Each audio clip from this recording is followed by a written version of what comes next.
The stars had never looked so cold. Admiral Sarah Vance stood on the bridge of the Defiant Hope and watched the enemy fleet fill her view screen. She had counted the ships when they first appeared. She had stopped counting at 8,000. There were more behind them. Many more. The Defiant Hope was the last human warship. Not the last in this battle. The last anywhere. Every other vessel that had protected humanity was gone. The great fleets of Earth had burned over the homeworld 3 months ago. The defense forces of Mars had fallen last week. The patrol ships of the outer colonies had been hunted down one by one over the past year. Now there was only this. One ship, 3,000 crew members, and the weight of an entire species resting on their shoulders. "Admiral," said Commander Chung from the tactical station. His voice was steady, but Sierra could see his hands shaking. "Enemy fleet will be in weapons range in 4 minutes." Sierra nodded. She looked around her bridge at the men and women who had served with her through the worst war humanity had ever faced. They were tired. They were scared. But none of them had run. None of them had asked to leave. She loved them for that. "Open a channel to all decks," she said. The communications officer pressed a button. "Channel open, Admiral." Sierra took a breath. She had never been good at speeches. She preferred action. But her crew deserved words before the end. "This is Admiral Vance," she said. "I am not going to lie to you. We all know what is coming. The Vethkari have sent their entire armada to finish what they started 100 years ago. They want to wipe humanity from the galaxy. They want to make sure no human ever draws breath again." She paused. On the view screen, the enemy ships grew larger. "We cannot win this battle. We do not have the ships. We do not have the numbers.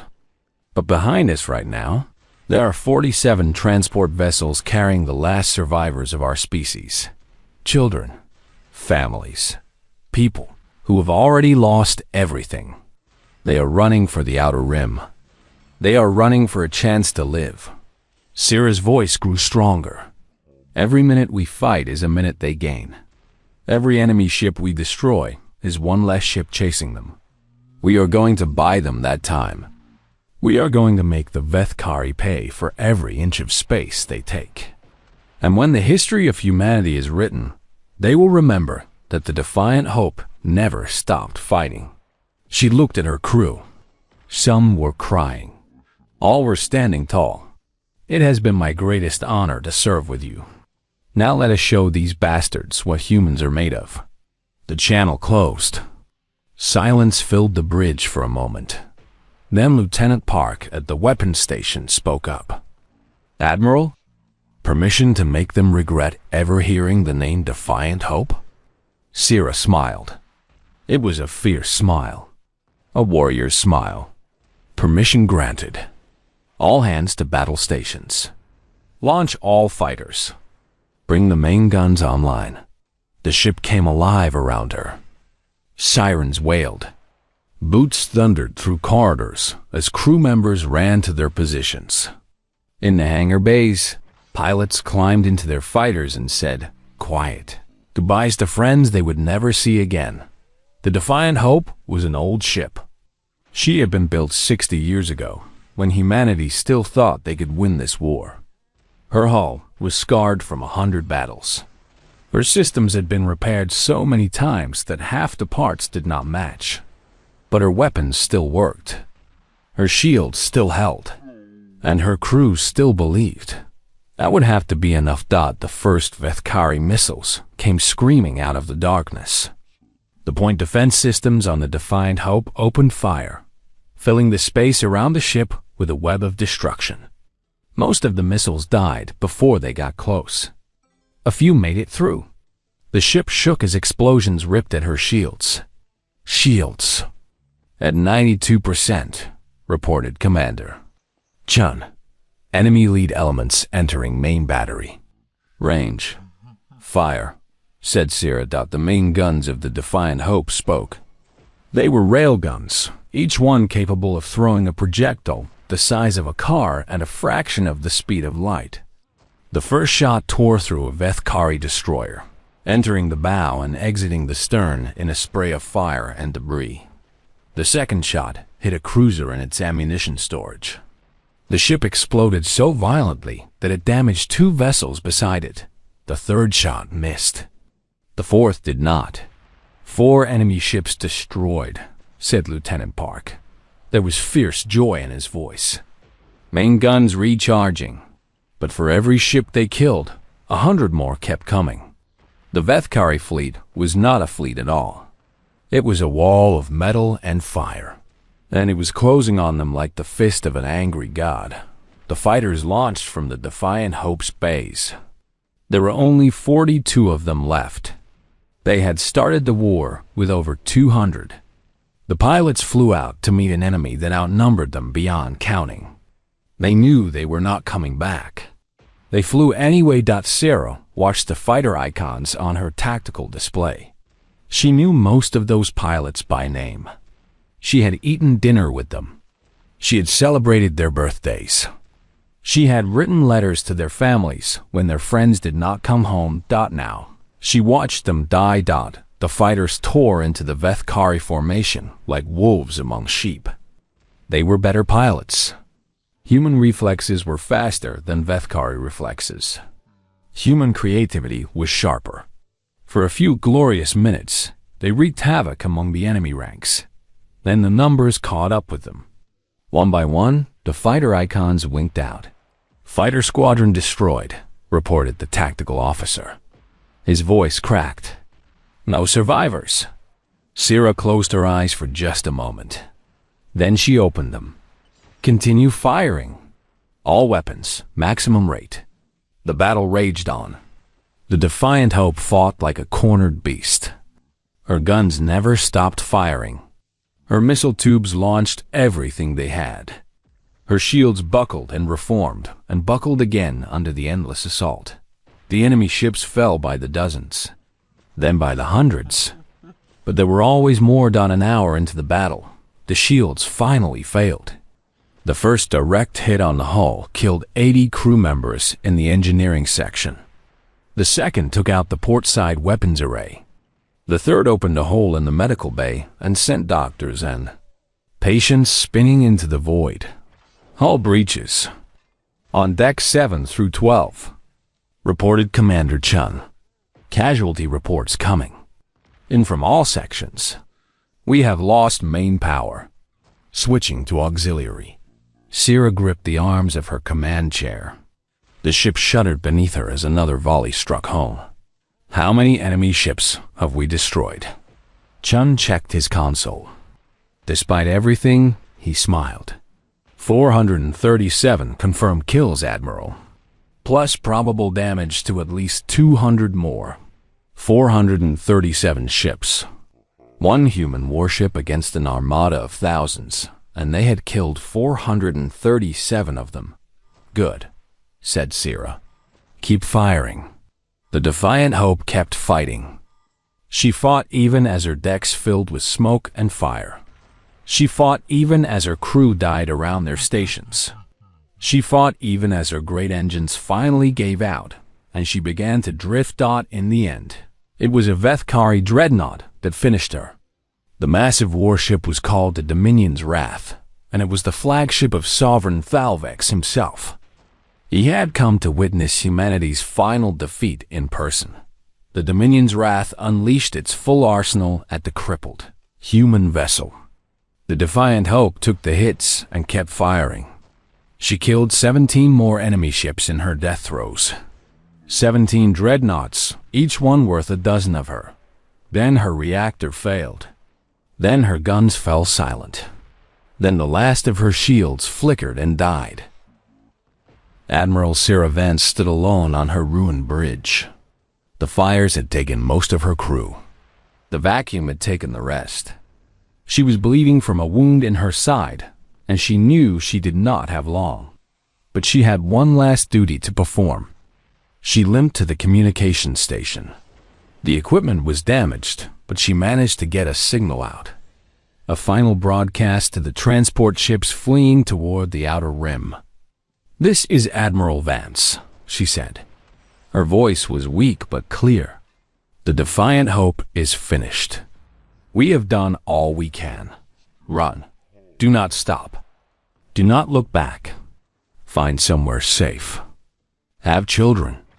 Tell them about Earth. Tell them about the people who loved them enough to die for them." She coughed. Blood came up. "Remember us. And never, ever give up. Vance out." She cut the transmission and looked at the view screen. The enemy fleet filled the entire display. Thousands of ships, all of them focused on her dying vessel. Behind her, somewhere far away, 47 transports were running for their lives. She had given them time. That was all she could do. Admiral Sarah Vance closed her eyes and waited for the end. The Dominion's wrath fired its final volley. The Defiant Hope died in a flash of nuclear fire, and for a moment, a new sun blazed above the rust-colored surface of Mars. Then it faded, and there was only darkness and wreckage and silence. Sovereign Thalvex stood on the bridge of his flagship and watched the debris field that had been humanity's last defender. He was an imposing figure, nearly 8 feet tall, with skin like gray stone and eyes that burned with cold intelligence. He had led the Vethkari Dominion for 300 years. He had conquered dozens of species, but he had never hated any of them the way he hated humans. They were stubborn. They were unpredictable. They refused to accept their own inferiority. Even now, at the very end, they had cost him 400 ships. 400. The losses were meaningless in the grand scheme of things, but they were an insult. "Confirm the kill," he ordered.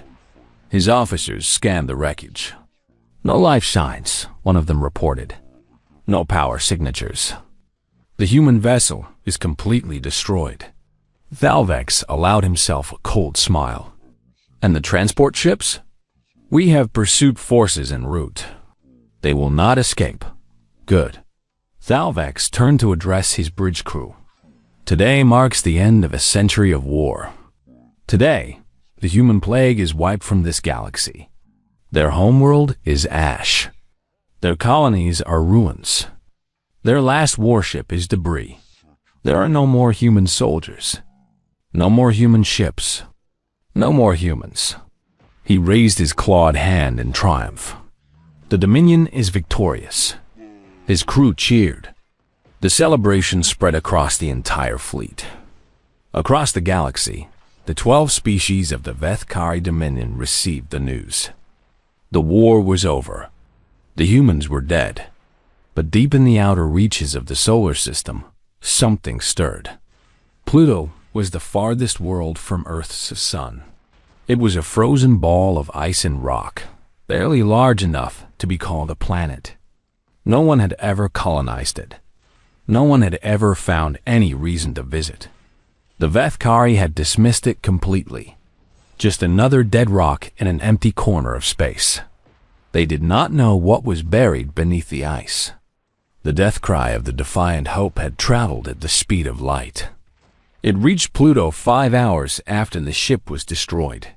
When it arrived, it triggered sensors that had been waiting in perfect silence for 10,000 years. Deep beneath the frozen surface, lights began to glow in the darkness. Power systems that had slumbered since before recorded human history began to wake. Computers that made modern technology look primitive started running calculations. A signal had been received. A very specific signal. The death of humanity's last military vessel. The ancient systems analyzed the situation. They accessed communication channels that modern humans did not even know existed. They gathered information about the war, the enemy, the current state of the species that had emerged from Earth, and they made a decision. In a cavern of ice and metal, where no living creature had walked in millennia, a voice spoke. It was not a human voice. It was something older. Something that had been created by humans so long ago that the memory of them had faded into legend. Contingency Omega confirmed, said the voice. The children of Earth have reached the edge of extinction. Awakening sequence initiated. The walls began to move. Massive doors that had been sealed since before the pyramids were built started to open. Ice cracked and fell away from structures that should not exist. Reactor systems initializing. Weapon systems online. Navigation systems calibrating. The ground shook. On the surface of Pluto, cracks appeared in the ancient ice. Something enormous was moving beneath the crust. The children of Earth have fallen, said the voice. There was something like sadness in it. Something like pride. Something like rage. The ancestors shall rise. With a roar that could not be heard in the vacuum of space, but could be felt in the bones of any creature nearby, a ship emerged from Pluto's surface. It was 15 kilometers long. Its hull was black as the void between stars, adorned with symbols that no modern human could read. Its engines burned with a light that seemed to bend reality itself.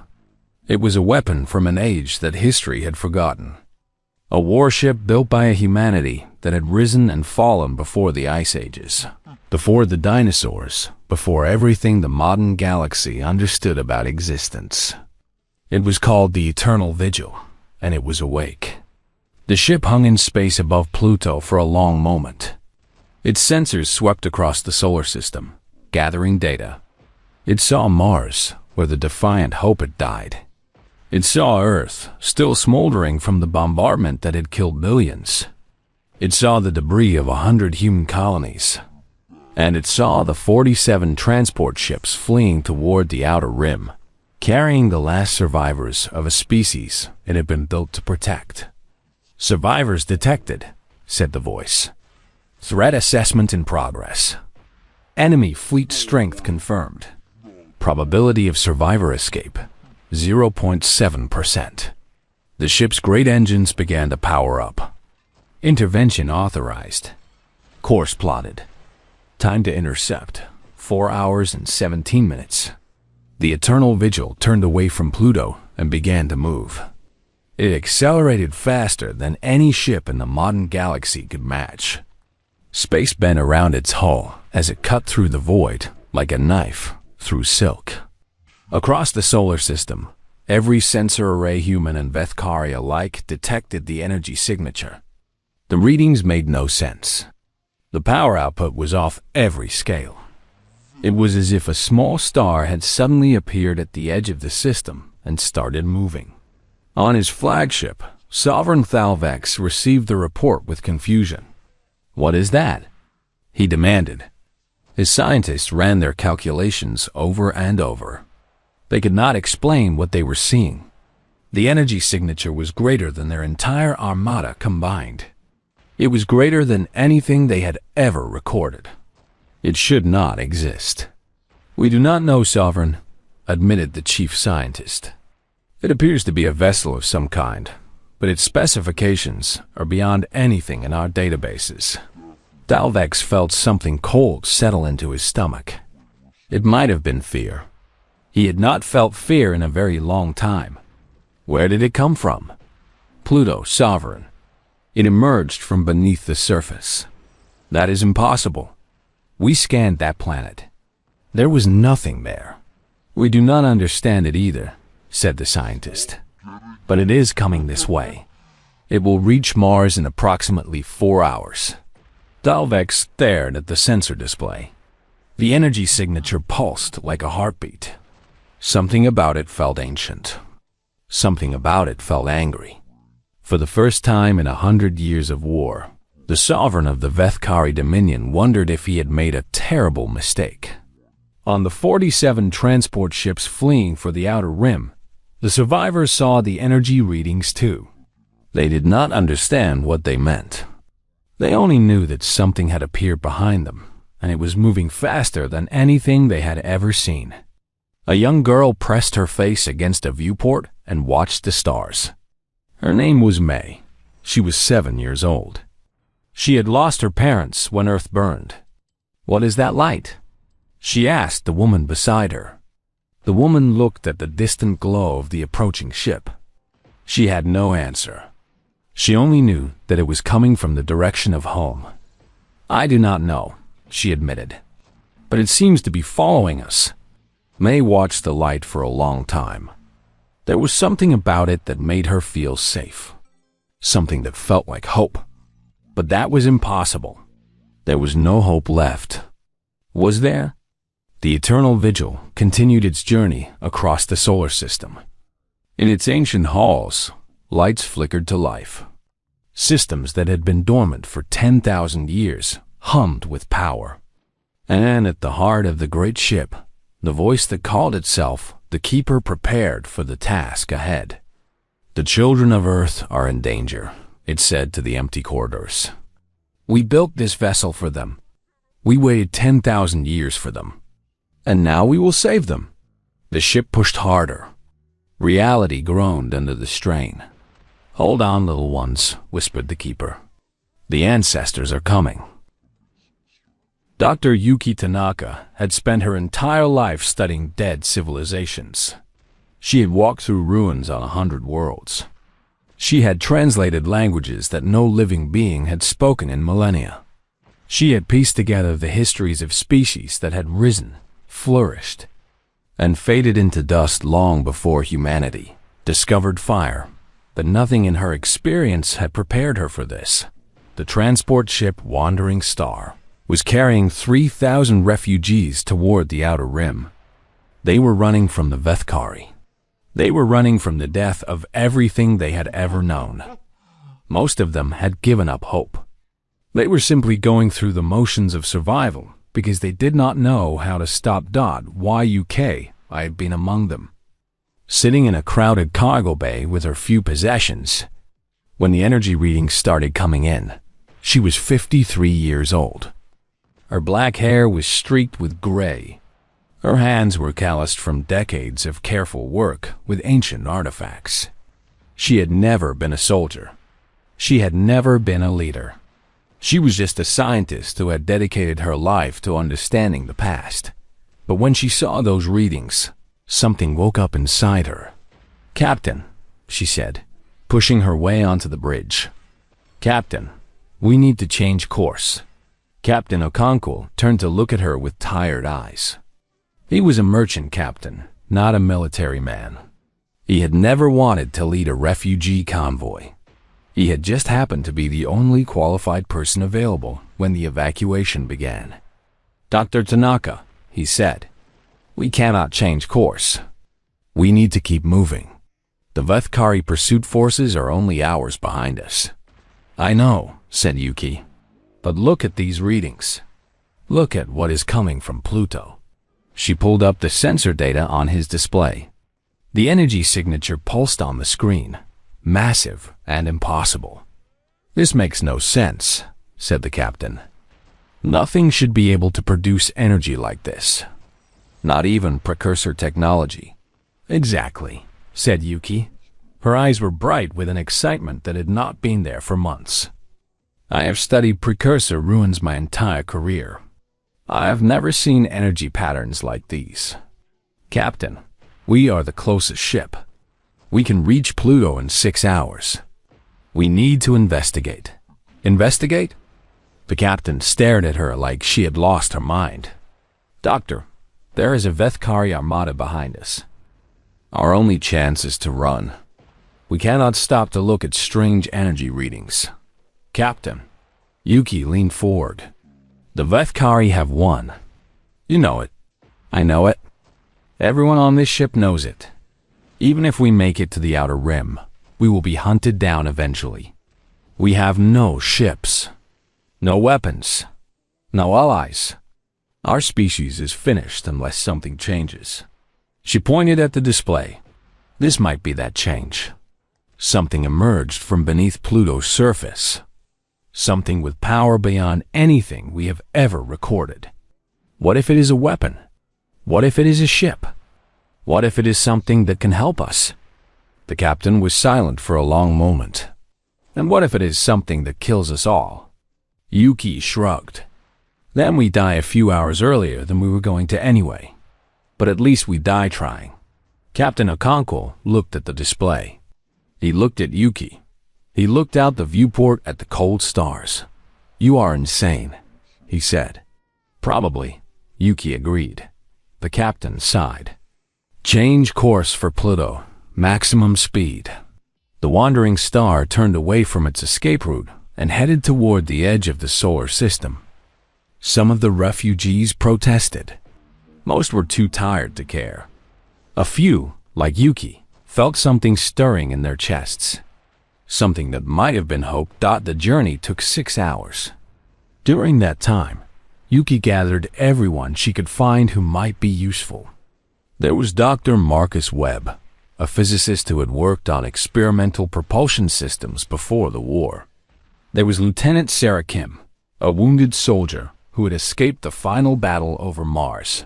There was Professor Ahmad Hassan, a historian who specialized in Earth's ancient cultures. And there was May, the 7-year-old girl who had been watching the strange light through the viewport. She had attached herself to Yuki for reasons the scientists did not understand. Yuki did not have the heart to send her away. "Why are we going toward the light?" May asked as they approached Pluto. "Because I think it might be important," said Yuki. "Is it dangerous?" "I do not know. Probably." May considered this. "Okay," she said. "I will come with you anyway." Yuki smiled despite herself. "You are very brave." "My mother said humans are supposed to be brave," said May. "She said we never give up." Yuki felt her throat tighten. Your mother was right. When they reached Pluto, Yuki understood why the energy readings had been so impossible. There was a hole in the planet's surface, a massive crater where something enormous had torn its way out of the ice. The edges were still glowing with residual heat. Debris floated in the space above it, chunks of ice and rock that had been blasted away by whatever had emerged. But that was not what made Yuki's breath catch in her chest. At the bottom of the crater, half buried in the remaining ice, was a structure, a building, a hangar, perhaps, or a dock. It was made of metal that gleamed even after thousands of years. Its walls were covered with symbols that Yuki recognized instantly. "Precursor markings," she whispered.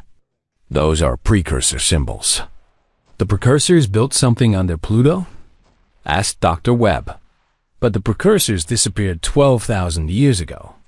There were no humans in this solar system then. Were there?" Yuki did not answer. She was too busy staring at something else, something that made her question everything she thought she knew about history. Beside the precursor symbols, carved into the same ancient metal, were other words. Words in a script that every human would recognize. It was Chinese. Ancient Chinese. The kind of writing that had been used on Earth thousands of years ago. "That is impossible," said Professor Hassan. His voice was shaking. "The precursors were an alien species. They vanished long before human civilization began. How can there be Chinese writing on a precursor structure?" "I do not think the precursors were aliens," said Yuki slowly. The realization was forming in her mind like a sunrise, terrifying and beautiful and too big to comprehend. "I think the precursors were us." They landed the shuttle at the edge of the crater and made their way inside on foot. The structure was massive, clearly designed for something much larger than humans. But the proportions were familiar. The doorways were the right height. The corridors were the right width. Everything was built for human bodies. The power was still on. Lights flickered to life as they walked, ancient systems responding to their presence. The air was stale but breathable. Somewhere deep in the structure, machinery hummed with life. "This should not be possible," Dr. Webb kept saying. "This technology is beyond anything we have, beyond anything anyone has.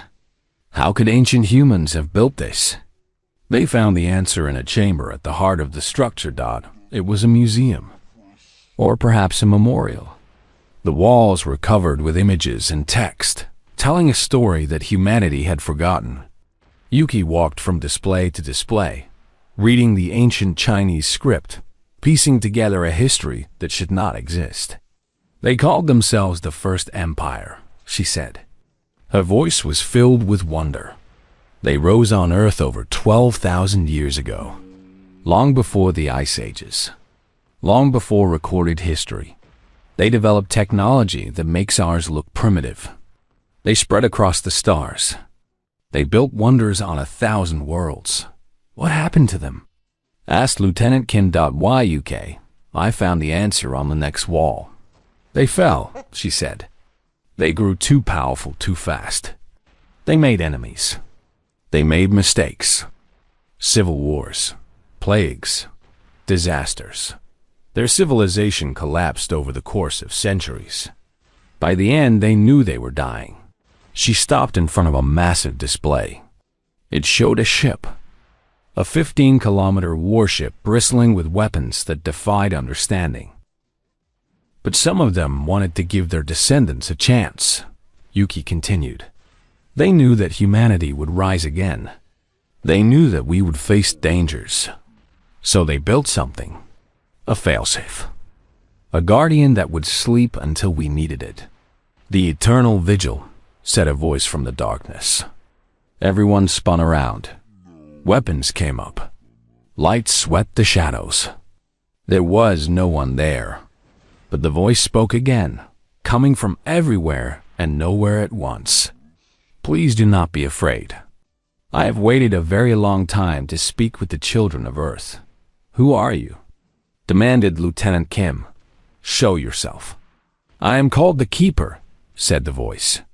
I am the intelligence that watches over this place and the ship that was housed here.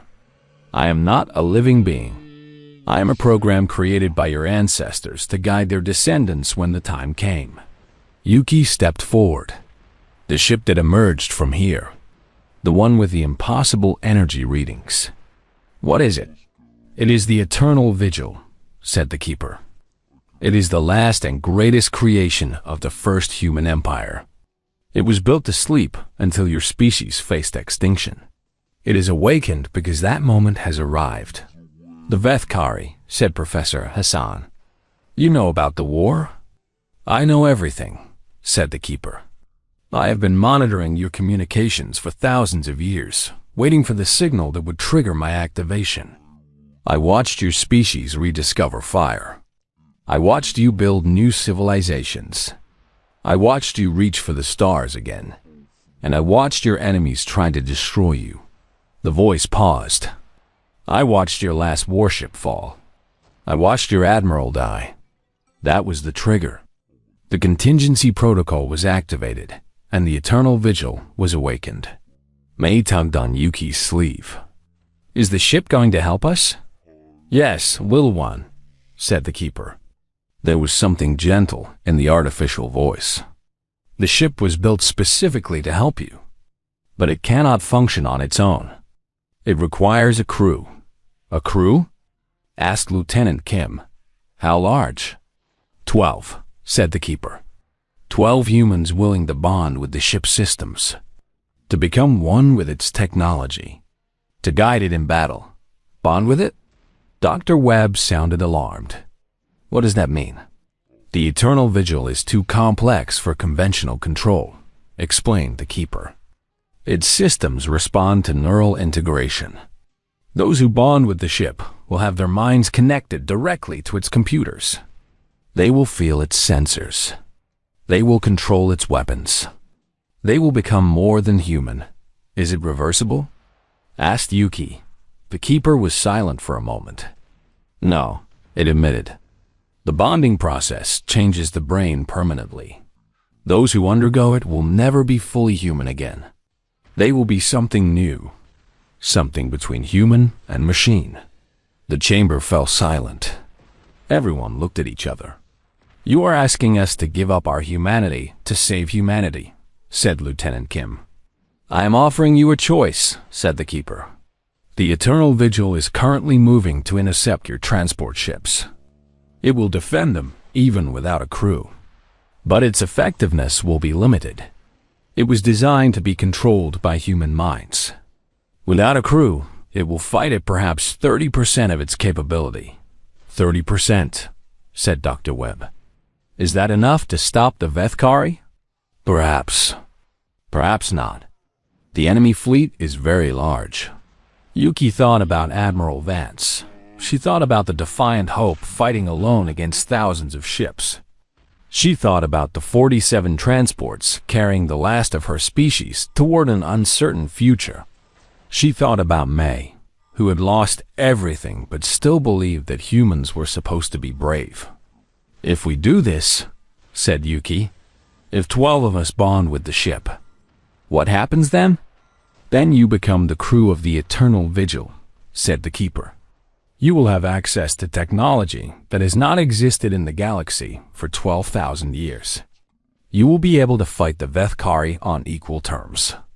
You will have a chance to save your species.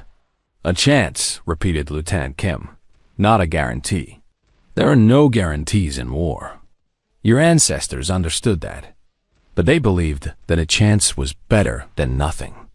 That is why they built the Eternal Vigil. That is why they waited 10,000 years for this moment. Yuki looked around the ancient chamber. She looked at the symbols on the walls.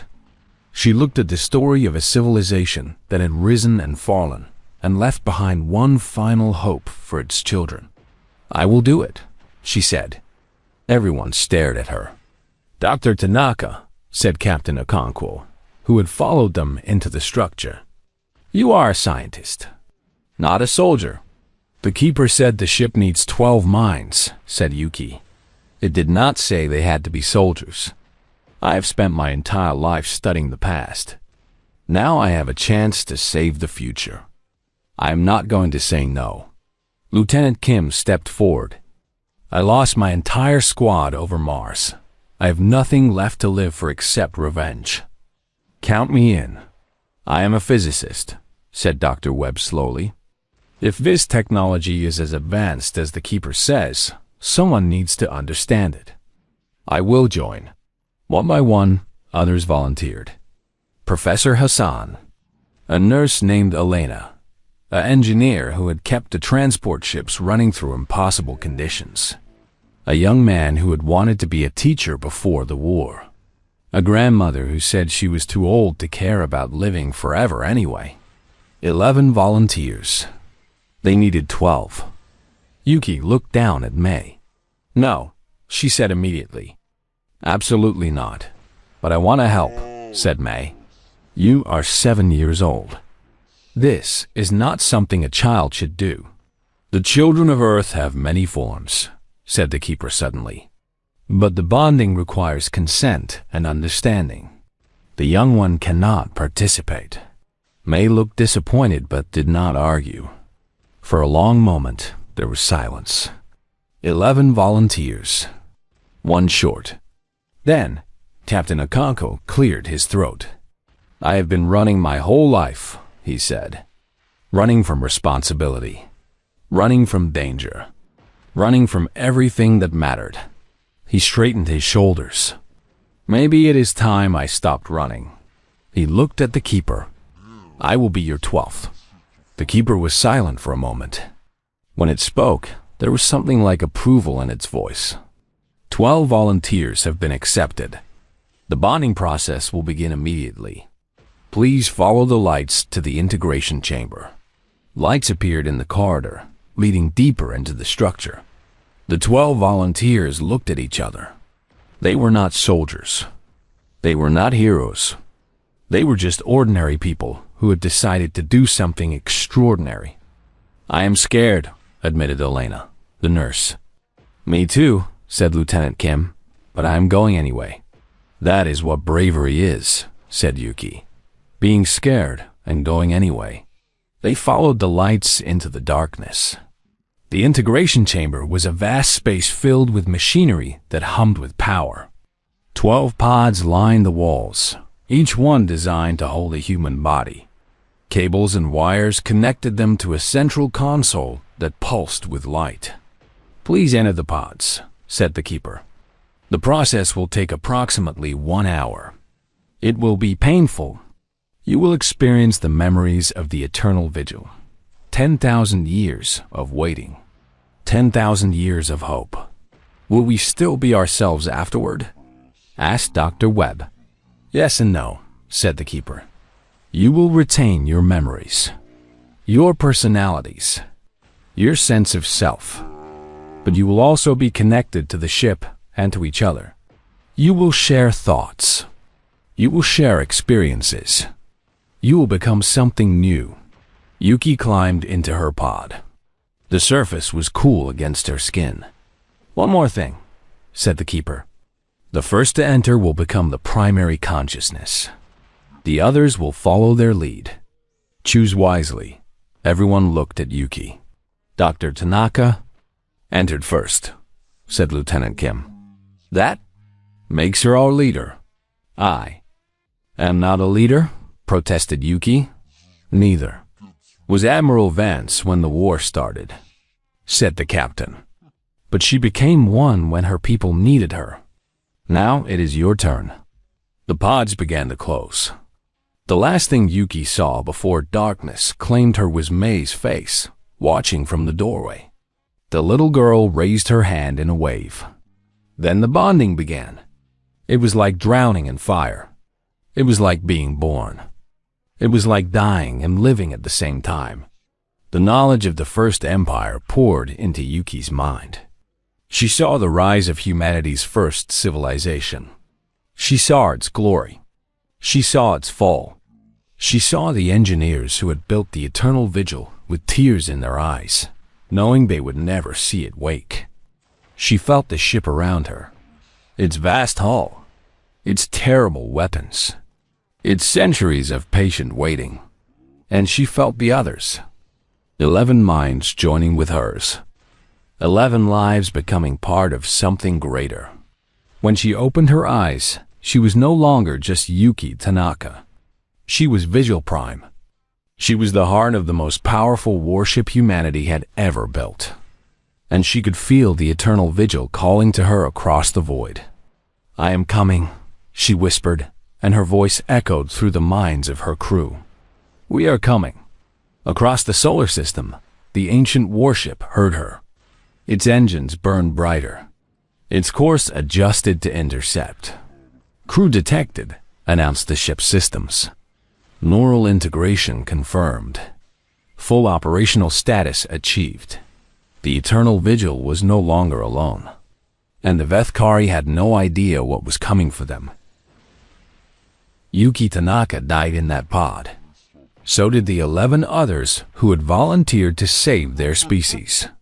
They died as ordinary humans and were reborn as something new. The bonding process was agony beyond description. It felt like having her brain taken apart piece by piece and rebuilt with new connections. Memories flooded through her that were not her own. She saw Earth as it had been 12,000 years ago, green and vibrant and covered with cities that reached toward the sky. She saw the first empire at its height. Ships that crossed the galaxy in hours. Weapons that could crack planets. Knowledge that made modern science look like children playing with sticks. And she saw the fall, the wars that tore the empire apart, the plagues that killed billions. The desperate final years when the survivors knew they were watching the end of everything they had built, but also the hope. The engineers who refused to give up. The scientists who designed the eternal vigil in secret bunkers while the world burned around them. The mothers and fathers who looked at the stars and believed that someday their children's children would rise again. They had built a ship for her, for all of them, for humanity itself. When Yuki opened her eyes again, the pod had opened. She was lying on her back, staring at the ceiling of the integration chamber. Everything looked different now, sharper, clearer. She could see individual dust particles floating in the air. She could hear the hum of power running through the walls, and she could feel the others' 11 minds brushed against hers. Not intruding, not controlling, just present. 11 lives that had become linked with her own, Can everyone hear me? She asked. The words came out of her mouth, but they also echoed through the connection they shared. I can hear you, said Lieutenant Kim. Her voice came from across the room, and from inside Yuki's head at the same time. This is incredible, said Dr. Webb. He was sitting up in his pod, staring at his hands like he had never seen them before. I can feel the equations, the physics of this place. It is all just there in my mind. You have been given the knowledge of the First Empire, said the keeper. The artificial voice sounded pleased. Not all of it. That would be too much for any mind to hold, but enough to operate the Eternal Vigil and understand its systems. Yuki stood up. Her body felt strange, stronger than before, more coordinated. She looked at the others as they climbed out of their pods. They all moved the same way, like dancers who had been practicing together for years. What happens now? Asked Captain Okonkwo. Now you go to your ship, said the keeper. The Eternal Vigil is waiting for you. A shuttle has been prepared to take you to the rendezvous point. What about the others? Asked Elena. The people on the Wandering Star? They will continue to the Outer Rim. The transport convoy is still their best chance. You will buy them time. Yuki nodded. She could feel the urgency in her bones. The Vethkari fleet was moving to intercept the transports. Every minute mattered. Let us go, she said. They boarded the shuttle in silence. May was waiting at the airlock with a determined expression on her face. I want to come with you, she said. .YUK. I knelt down to look the girl in the eyes. This is going to be very dangerous. The ship might be destroyed. We might all die. I know, said May, but you are the only family I have left. The words hit Yuki like a physical blow. She looked at the others. They all felt the same thing through their connection. This child had adopted them. All of them. The Eternal Vigil has quarters for non-combat personnel, said the keeper. The young one can stay there during battle. She will be as safe as anywhere in the galaxy. Yuki hesitated. Then she took May's hand. Stay close to me. Do exactly what I say. Understand? May nodded solemnly. I understand. The shuttle launched from Pluto and headed toward the rendezvous point. Through the viewport, Yuki could see the Eternal Vigil waiting for them. It hung in space like a sleeping dragon. 15 kilometers of black metal and ancient power dot as they approached. Yuki felt something stir in her mind. The ship was aware of them. It was reaching out to its new crew, welcoming them home. Incredible, whispered Professor Hassan. I can feel it. The ship is alive. Not alive in the biological sense, said the keeper, who had transferred its consciousness to the shuttle systems. But the Eternal Vigil has a will of its own, a purpose. It has been waiting for you for 10,000 years. The shuttle docked with the great ship. When the airlock opened, Yuki was the first to step through. She gasped. The interior of the Eternal Vigil was beautiful. The corridors were wide and tall, lined with glowing panels that responded to her presence. The air was fresh and clean. Everything hummed with power and purpose, and she could feel all of it. The reactor at the heart of the ship, the weapon systems lining its hull, the shields that could deflect any attack, the engines that could outrun light itself. It was all part of her now, an extension of her body. Welcome home, Vigil Prime, said the ship. Its voice was different from the keeper's, deeper, more powerful. A voice that had waited millennia to speak. Thank you, said Yuki. The words felt inadequate. Your crew is incomplete. Only 12 minds when the optimal configuration is 48. But 12 will suffice for basic operations. Shall I show you to the bridge? Yes, please. The ship guided them through its corridors. Each crew member found their place naturally. Lieutenant Kim was drawn to the weapons station, Dr. Webb to the engineering section, Captain Okonkwo to navigation. They did not choose these roles. They felt them. The ship knew what they were good at better than they did. YUK, I took her place at the center of the bridge. It was not a chair or a console. It was a platform that rose from the floor and wrapped around her body. Cables connected to her spine. Displays appeared in her vision that no one else could see. She was the ship now. The ship was her. Status report, she said. Information flooded through her mind. The transport convoy was 8 hours away from the Vethkari intercept point. The enemy fleet had split into 2 groups. The main force was still near Mars, celebrating their victory. A smaller group of 300 ships was pursuing the transports. 300 ships. Against one, can we win? Asked Captain Okonkwo through their shared connection. The Eternal Vigil is capable of engaging and defeating the entire Vethkari fleet, replied the ship. However, with only 12 crew members, our efficiency is reduced. The pursuit force is within acceptable parameters. What about the main fleet?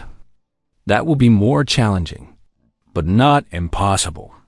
Yuki felt a fierce joy rising in her chest. It was not just her emotion. It was all of them. 12 minds united in purpose. Set course for the transport convoy, she ordered. Maximum speed. The Eternal Vigil responded instantly. Its great engines fired with power that bent space around them. The stars stretched into lines. Reality itself seemed to bow before the ancient ship in the quarters that had been assigned to her. May watched through a viewport as the universe blurred past. She did not understand what was happening, but she knew that the adults she had adopted were doing something important. She hoped they would be okay. The journey took only 2 hours. The Eternal Vigil emerged from hyperspace between the transport convoy and the pursuing Vethkari ships. Its arrival was announced by a burst of energy that every sensor in the region detected. The Vethkari commander, a warrior named Krathvos, stared at his displays in confusion. What is that? He demanded. His officers had no answer. The ship that had appeared before them defied every database they possessed. It was too large, too powerful, too ancient. I am receiving a communication, said the communications officer. On screen, a face appeared. A human face. A woman with gray-streaked black hair and eyes that seemed to glow with inner light. This is Vigil Prime of the Eternal Vigil, said the woman. You are pursuing vessels containing human civilians. You will stop your pursuit immediately and withdraw to Vethkari space. Krathvos laughed. You think one ship can stop 300? You humans are as arrogant as ever. We will destroy you and continue our pursuit. The woman smiled. It was not a friendly smile. You are welcome to try. The communication ended. Krathvos ordered his fleet to attack. 300 warships opened fire on the single vessel that stood in their way. The Eternal Vigil did not move. Its shields absorbed the bombardment without a flicker. Weapons that should have vaporized any ship in the modern galaxy splashed harmlessly against barriers that had been designed to withstand far worse. Damage report, demanded Krathvos. No damage detected, said his weapons officer. The confusion in his voice was clear. The target is undamaged. Our weapons are having no effect. Increase fire. All ships, concentrate everything on that vessel. 300 ships poured their fury into the ancient warship. Missiles, lasers, plasma cannons. Everything the Vethkari had. The Eternal Vigil ignored it all. On the bridge, Yuki felt the attacks as distant pressure, like rain falling on her skin. The shields could handle this forever if needed. But that was not the point. Lieutenant Kim, she said through their connection. I believe it is your turn. Kim smiled. Through her station, She was connected to weapon systems that had not been fired in 10,000 years. They responded to her thoughts like eager hunting dogs waiting to be released. With pleasure, Vigil Prime. The Eternal Vigil opened fire. Its weapons operated on principles that modern physics could not explain. They did not fire projectiles or beams. They simply removed ships from existence. One moment a Vethkari cruiser was there. The next moment it was not. No explosion. No debris. Just gone. 20 ships disappeared in the first volley. 30 more in the second. The Vethkari fleet began to panic. Ships turned to flee. Others tried to scatter. None of it mattered. Kim tracked each target with perfect precision. The ship's systems calculated firing solutions faster than any living mind could follow. She simply chose which targets to prioritize, and the Eternal Vigil did the rest. "Cease fire," said Yuki. The weapons fell silent. 117 Vethkari ships had been destroyed. The remaining 183 were fleeing in every direction. Yuki opened a communication channel. "This is Vigil Prime to all Vethkari vessels. Your pursuit of human civilians ends now. Return to your space. Tell your sovereign what you have witnessed. And tell him this message from the children of Earth." She paused. "We are not extinct. We are not defeated. And if anyone threatens our people again, we will finish what we started here." She closed the channel. Across the Vethkari fleet, commanders stared at their displays in shock. Their most advanced weapons had done nothing. Their numerical advantage had meant nothing. They had been swatted aside like insects. They ran. On the transport ships, the refugees saw the pursuing fleet turn and flee. For a moment, no one understood what had happened. Then the communications channels erupted with questions. Captain Okonkwo opened the channel from the Eternal Vigil. "This is Captain Okonkwo, formerly of the Wandering Star. I am speaking to you from the Eternal Vigil, a warship from Earth's ancient past. It is a long story, and we will explain everything when we have time. But for now, know this. You are safe. The Vethkari will not pursue you further. Continue to the outer rim. We will deal with the main fleet and join you when we can." The response was chaos, cheering, crying, questions that no one could answer. For the first time in months, the refugees of humanity allowed themselves to hope. On the bridge of the Eternal Vigil, Yuki felt their joy through the ship's sensors. It warmed something inside her that she had thought was dead. "The transport convoy is secure," reported the ship. "The main Vethkari fleet remains near Mars. Estimated strength, 11,000 vessels." 11,000, said Dr. Webb. "Can we defeat that many?" "It will be difficult," admitted the ship. "With a full crew of 48, victory would be certain. With 12, the outcome is less predictable." "What are our chances?" asked Yuki. "Approximately 67% chance of total victory. 22% chance of partial victory with significant damage to this vessel. 11% chance of defeat. 67%. Better odds than humanity had faced since the war began." "Set course for Mars," said Yuki.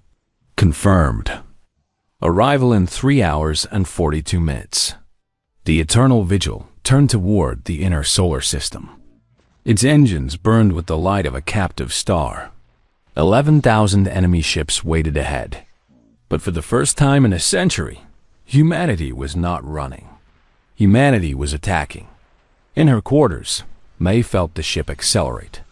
She did not know where they were going or what was waiting for them, but she could feel something through the walls, something that felt like determination, like purpose, like hope. She pressed her hand against the wall. "Please keep them safe," she whispered to the ancient ship. And somewhere deep in the Eternal Vigil systems, something heard her.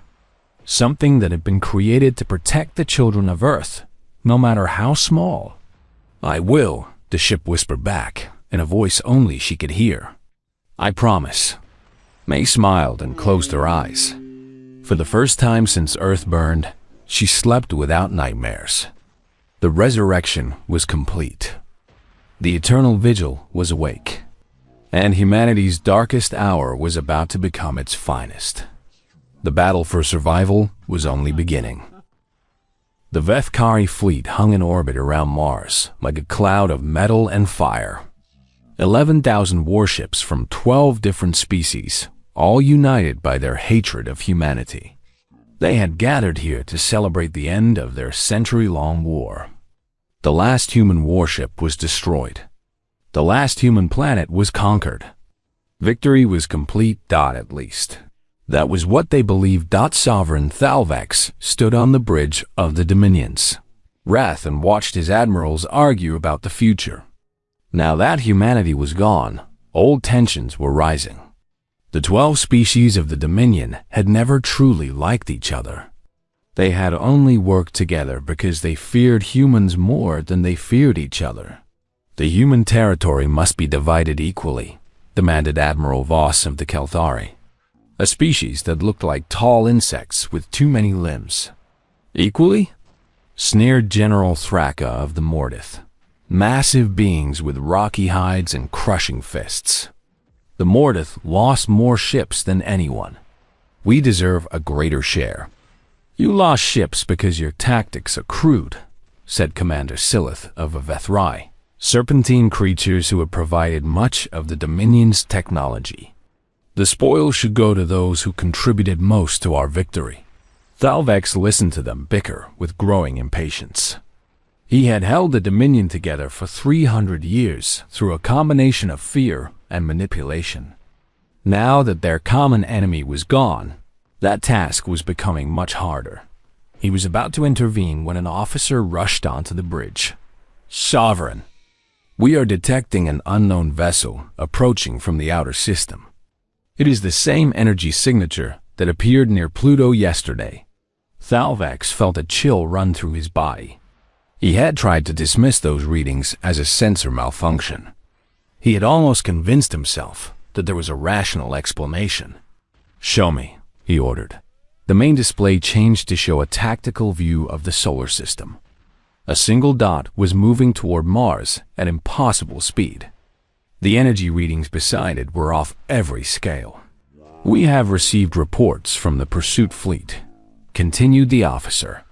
His voice was trembling. "They were attacked by this vessel. 117 ships were destroyed in less than 5 minutes. The rest fled." The bridge fell silent. Every admiral, every general, every commander stared at the display with growing horror. "That is impossible," said Admiral Voss. "No.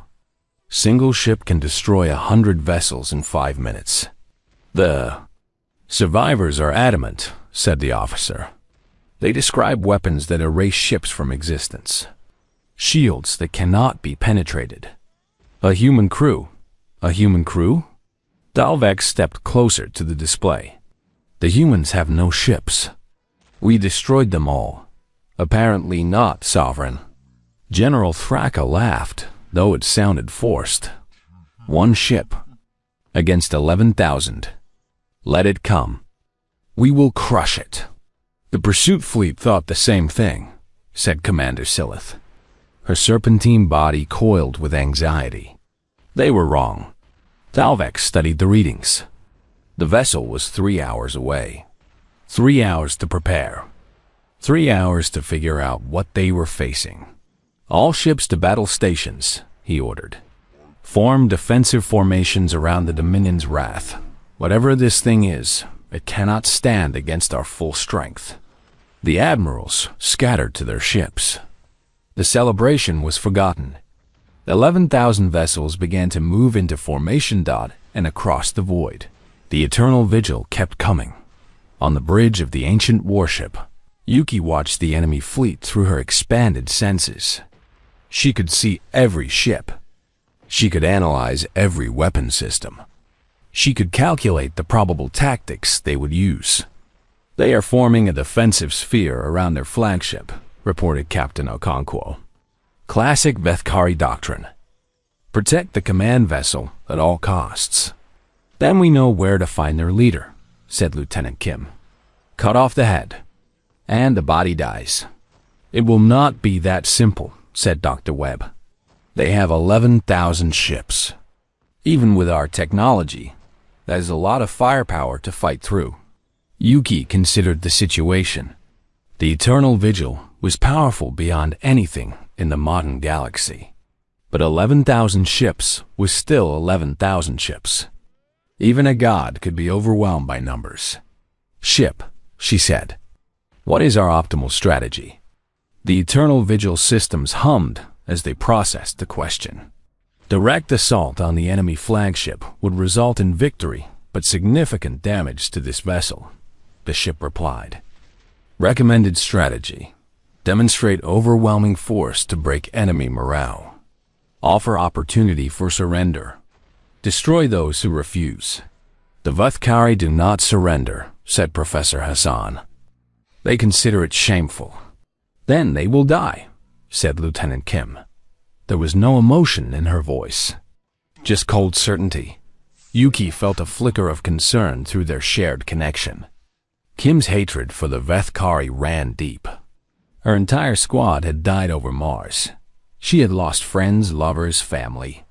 The anger inside her was a furnace that never cooled. We will give them the chance, said Yuki firmly. What they do with it is their choice.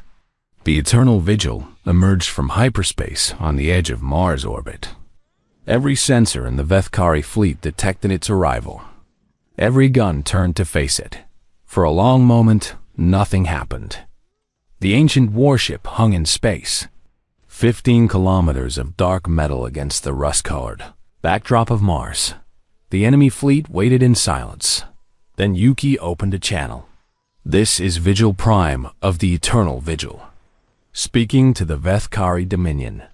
6 hours ago, you declared humanity extinct. You were wrong. Her voice echoed across every ship in the enemy fleet.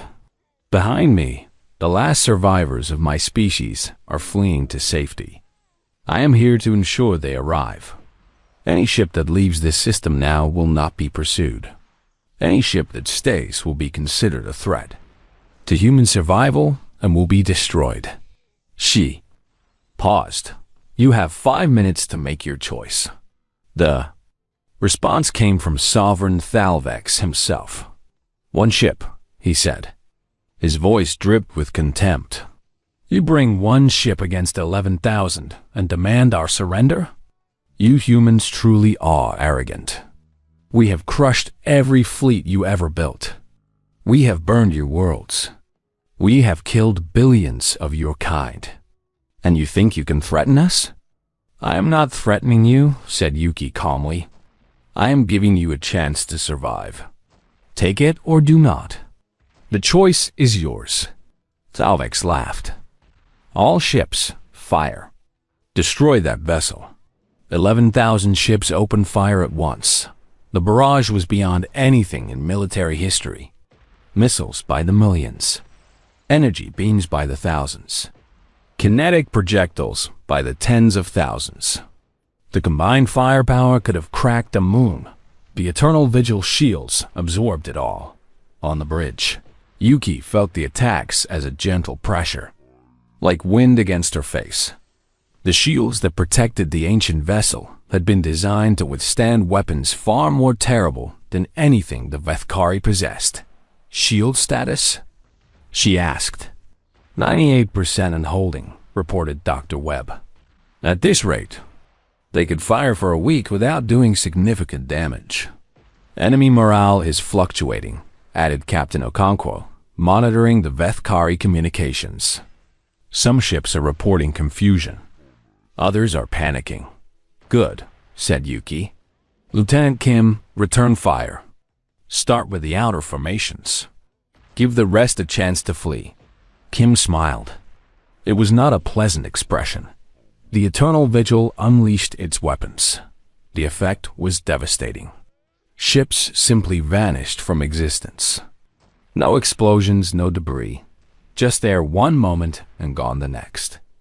The ancient technology did not destroy matter.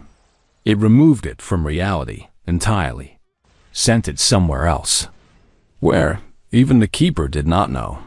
The outer formations of the Vethkari fleet disintegrated in seconds. Hundreds of ships disappeared before anyone could react. Panic spread through the Dominion forces. "What is happening?" demanded Admiral Voss. His flagship was 10 kilometers from a destroyer that simply ceased to exist. One moment there, the next moment gone. What kind of weapons are these? No one had an answer. On the bridge of the Dominion's wrath, Sovereign Thalvex watched his fleet dying. Ships were vanishing faster than he could count. The enemy vessel had not moved, had not even seemed to try. It was simply erasing his armada from existence. "Pull back," he ordered. "All ships, retreat to secondary positions." The fleet tried to regroup, but the Eternal Vigil followed them. It moved through space like a predator through water, graceful and unstoppable. Every time the Vethkari formed a new line, it broke through. Every time they tried to flank it, it was already waiting. 3 hours into the battle, 5,000 ships had been destroyed. The remaining 6,000 were scattered and demoralized. Many were fleeing the system entirely, ignoring orders from their commanders. And the Eternal Vigil had not taken a single hit that mattered. "Cease fire," said YUKI. The weapons fell silent. Through the ship's sensors, she could feel the terror of the surviving enemy crews.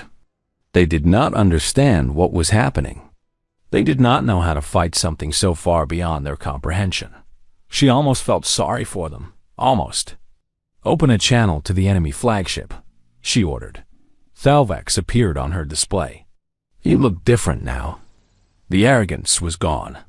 In its place was something Yuki had never expected to see on a Vethkari face. "Fear. This is Vigil Prime," she said. "Half your fleet is gone. Your weapons cannot harm us. Your defenses mean nothing. I am offering you one final chance. Surrender now, withdraw from human space forever, and you will be allowed to leave." Thalvex stared at her. His face twisted through a dozen emotions: rage, humiliation, desperation. "You cannot win," he said. His voice was hoarse. "Even if you destroy our fleet, the Dominion will send more. We have 1,000 worlds, millions of ships. You cannot fight all of us." "I do not need to fight all of you," said Yuki. "I only need to make the cost too high. Look at what has happened here today. Tell your Dominion what you have seen. Ask them if they want to keep paying this price." She leaned forward. "We never wanted this war. Humanity never attacked the Dominion. We only defended ourselves. If you leave us alone, we will leave you alone. But if you continue to threaten our survival, we will continue to fight. And we will never, ever stop." Thalvex was silent for a long moment. Around him, his remaining admirals watched with expressions of defeat. Then he made a decision. "All ships, prepare for ramming speed. Target the enemy vessel. We will destroy them or die trying." The surviving Vethkari ships turned toward the Eternal Vigil. Their engines burned bright as they accelerated. 6,000 vessels, all converging on a single point. "They are going to ram us," said Captain Okonkwo. "Let them try," said Lieutenant Kim. But Yuki shook her head. "No, we do not need to kill any more of them." She reached out with the ship's gravity systems, technology that had been old when the pyramids were young. The Eternal Vigil did not just have weapons. It had tools that could reshape space itself. The charging ships stopped. All of them. Frozen in place by gravity wells that held them as gently as a mother holding a child. "What is happening?" demanded Thalvex. "Why are we not moving?" "Because I am not allowing it," said Yuki. "Sovereign, your ships are trapped. I can destroy them all with a thought. But I do not want to. I want this war to end. I want humans and Vethkari and everyone else to live in peace." She paused. "You came to this system to celebrate our extinction. You failed. Humanity survives. Now go home. Tell your people what happened here. And never threaten us again." Thalvex stared at her through the view screen. His clawed hands gripped the arms of his command chair until the metal bent. "You are making a mistake," he said. "We will return. We will find a way to defeat you." "Perhaps," said Yuki. "But not today. Today, you leave." She released the gravity wells. The Vethkari ships drifted free. "Go," she said. "And remember this moment. Remember that humanity showed you mercy when we did not have to." For a long moment, nothing happened. Then, one by one, the surviving ships turned and began to move away. They fled toward the edge of the system, toward the jump points that would take them back to Dominion space. Only the Dominion's wrath remained. Thalvex glared at Yuki through the view screen. "This is not over," he said. "Humanity may have won today, but the Dominion has long memories. We will watch. We will wait. And when the time is right, we will return." "I know," said Yuki. "But maybe by then, you will have learned that there are better ways to resolve our differences. Ways that do not involve trying to wipe each other out." Thalvex said nothing. His flagship turned and followed the rest of his broken fleet into the darkness. On the bridge of the Eternal Vigil, the crew was silent. Through their connection, they shared a mixture of exhaustion, relief, and quiet triumph. "We won," said Elena, the nurse who had become a warrior. "We actually won." "We survived," corrected Professor Hassan. "Winning would be peace. True peace. This is just the end of a battle." "It is a start," said Captain Okonkwo. "The first human victory in decades. That matters." Yuki nodded slowly. She was tired in ways she had never experienced before. The connection to the ship, to her crew, to the battle they had just fought, it all weighed on her. But underneath the exhaustion, she felt something else. Something she had almost forgotten. Hope. "Set course for the outer rim," she said. "The transports are waiting. It is time to go home." "We do not have a home anymore," said Lieutenant Kim softly. Yuki looked at her through their connection. She felt the pain that Kim carried. The loss. The rage that still burned even now. "Then we will build one," said Yuki. "That is what humans do. We fall down and we get back up. We lose everything and we start again. That is who we are." She looked out through the ship's sensors at the stars. Somewhere out there, 47 ships carrying the last survivors of humanity were waiting for them. "The war is not over," she said. "But today, we proved something. We proved that humanity is not finished. We proved that we can fight back. And we proved that even when everything seems lost, there is always a chance." She smiled. "Now let us go find our people. We have a future to build." The Eternal Vigil turned away from Mars and headed for the outer rim. Behind it, the wreckage of the Vethkari fleet drifted in silence. The first real victory humanity had won in a century. And across the galaxy, word began to spread. The humans were not dead. They had a ship from legend. They had fought the Dominion and won. Everything was about to change. The news spread across the galaxy like fire through dry grass. Within days, every species in known space had heard the story. The Vethkari Dominion, the most powerful military force in the galaxy, had been defeated. Not by a fleet, not by an alliance, by a single ship crewed by 12 humans. Thought the reactions varied. Some species celebrated. They had feared the Dominion for centuries and were happy to see it humbled.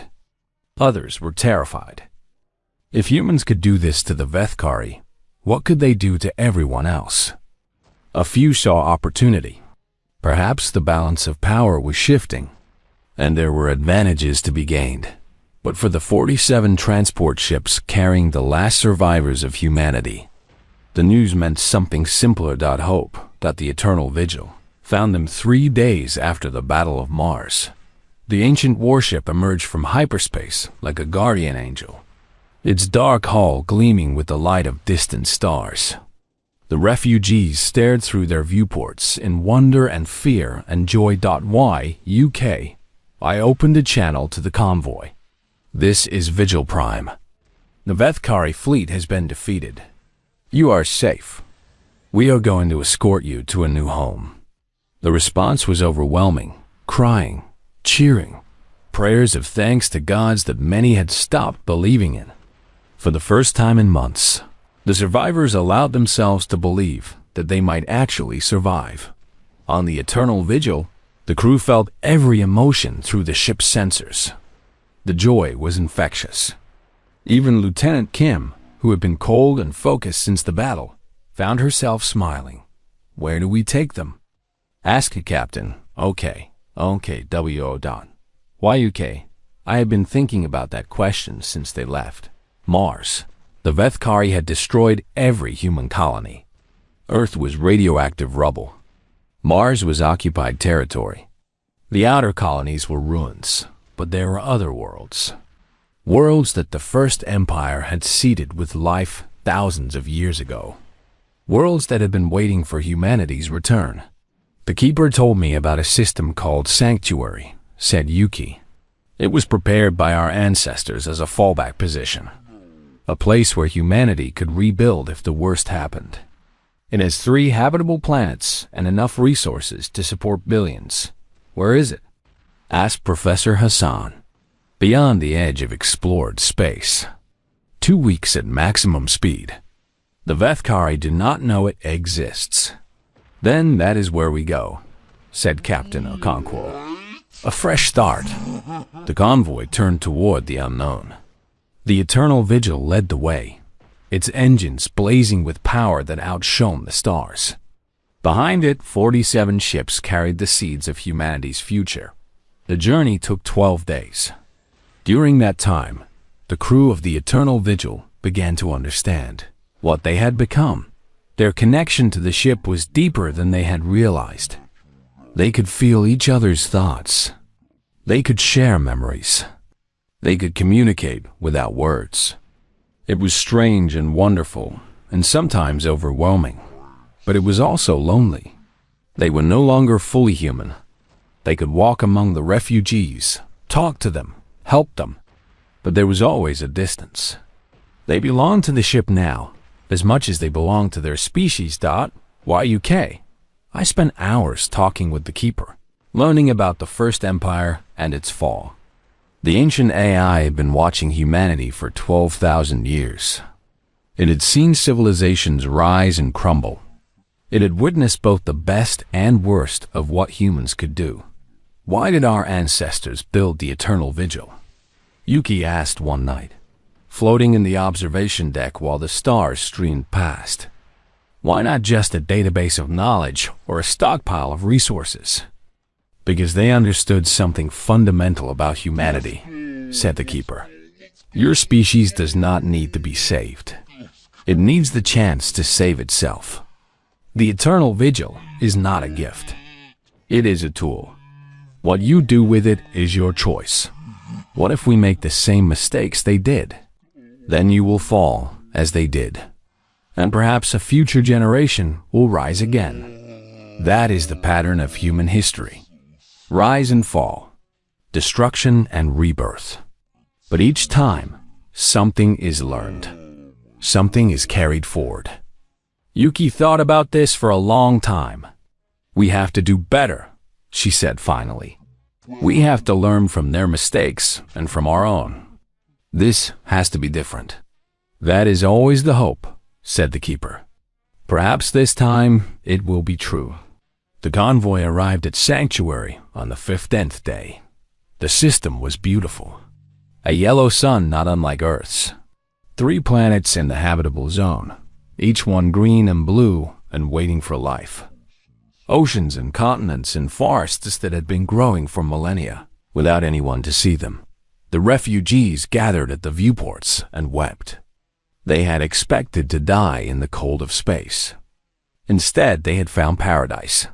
The landing took weeks. There were not enough shuttles for everyone. The Eternal Vigil used its fabrication systems to build more. It also built temporary shelters, water purifiers, agricultural equipment. Everything the survivors needed to begin again. YUK. I watched the first family step onto solid ground. Children ran through grass they had never seen before. Parents fell to their knees and touched soil that was not radioactive or frozen or dead. "We made it," said Elena through their shared connection. "We actually made it. This is just the beginning," said Yuki. "We have a long way to go. But it was a good beginning. The first year was hard. Building a civilization from nothing is never easy. There were shortages and conflicts and diseases that the survivors had no immunity to. People died. People struggled. People argued about how the new colony should be organized. Through it all, the Eternal Vigil remained. It orbited the main colony world like a protective guardian. Its fabrication systems produced whatever the survivors needed most. Its medical bays treated the sick and injured. Its crew walked among the people, helping where they could. YUKI became something between a leader and a legend.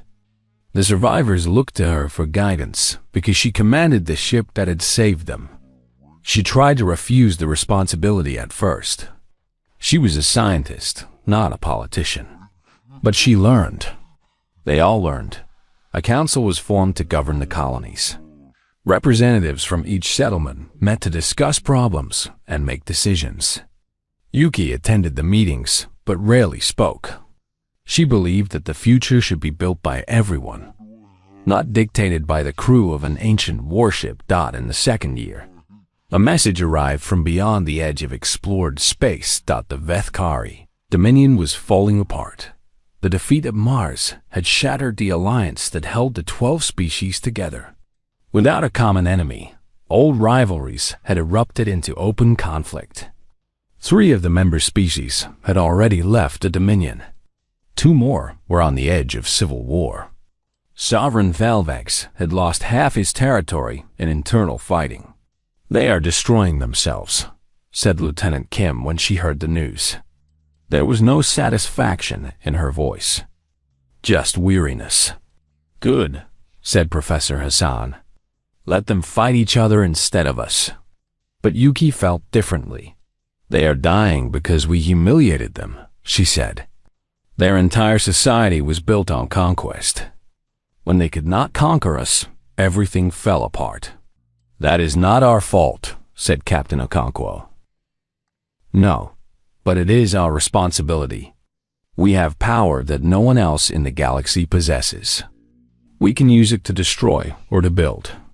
I know which one I prefer."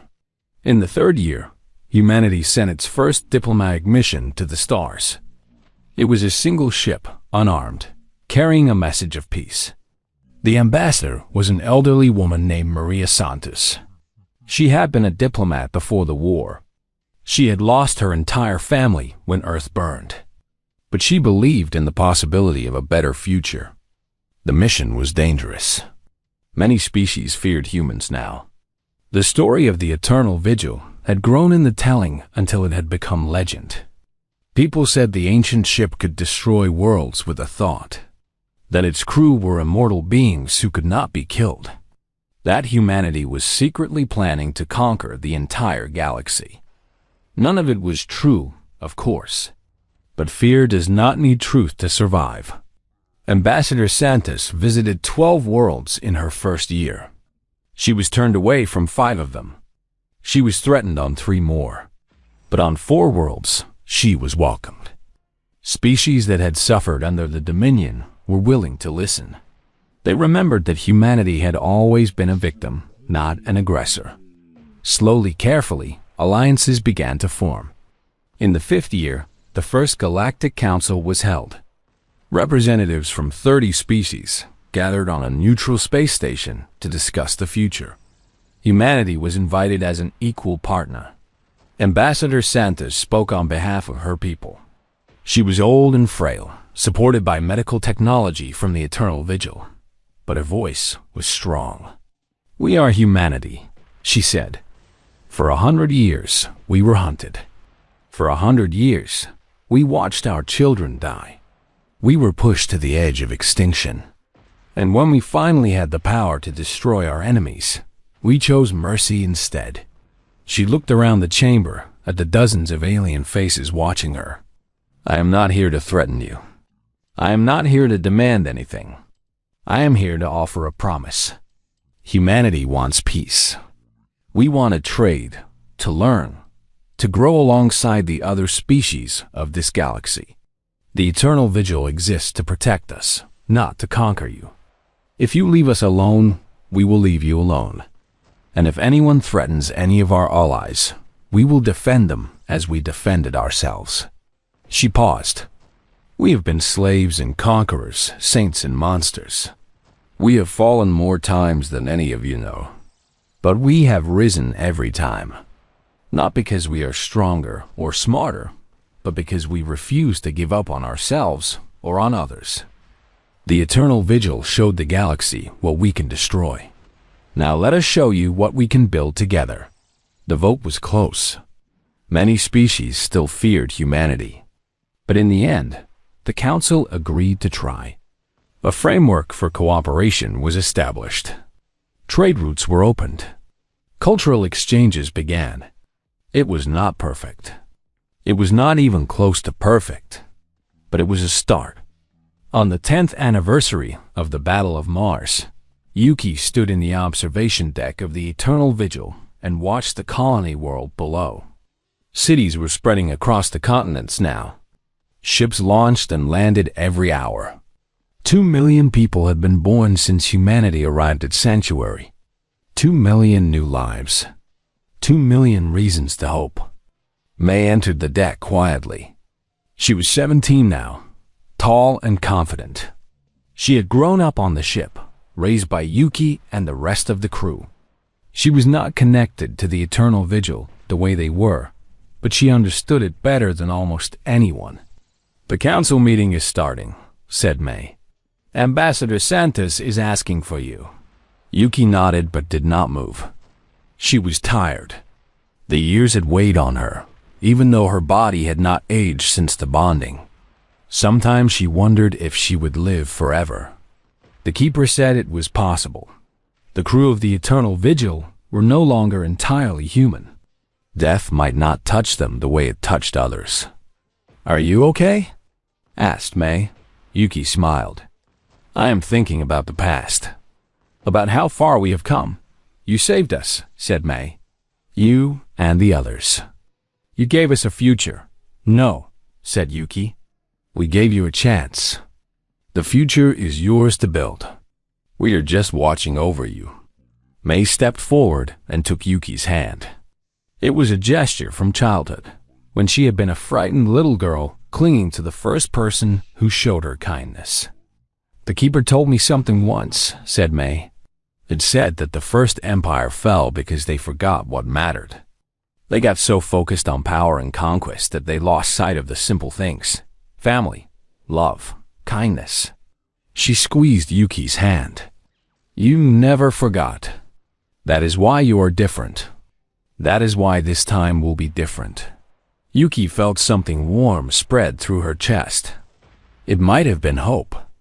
It might have been love. It might have been pride. "When did you get so wise?" she asked. May grinned. "I learned from the best." They walked together to the council chamber. The meeting was about a new trade agreement with 3 alien species. Important work. Boring work. The kind of work that built civilizations. As they walked, Yuki passed a viewport. Through it, she could see the stars stretching out to infinity. Somewhere out there, other species were watching. Some feared humanity. Some respected it. Some were waiting to see what would happen next. The future was uncertain. It always was.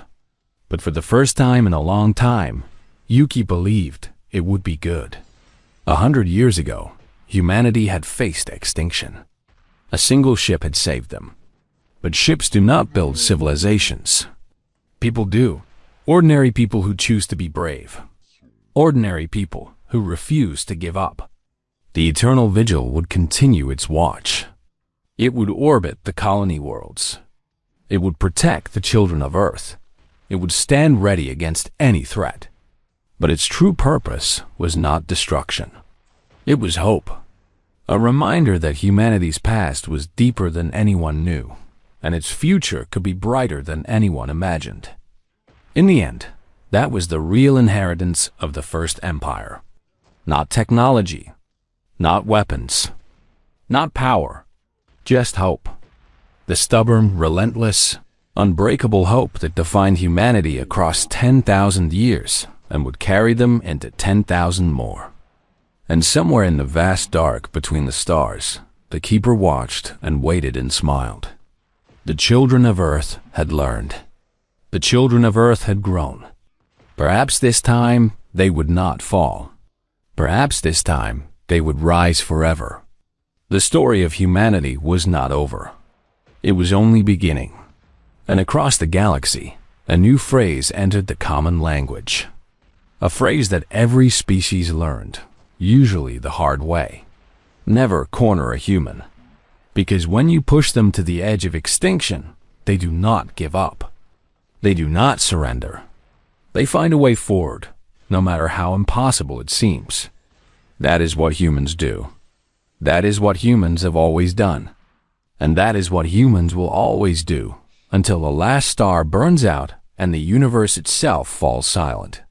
But even then, somewhere in the dark, a human voice will whisper, "We are still here, and we are not finished yet."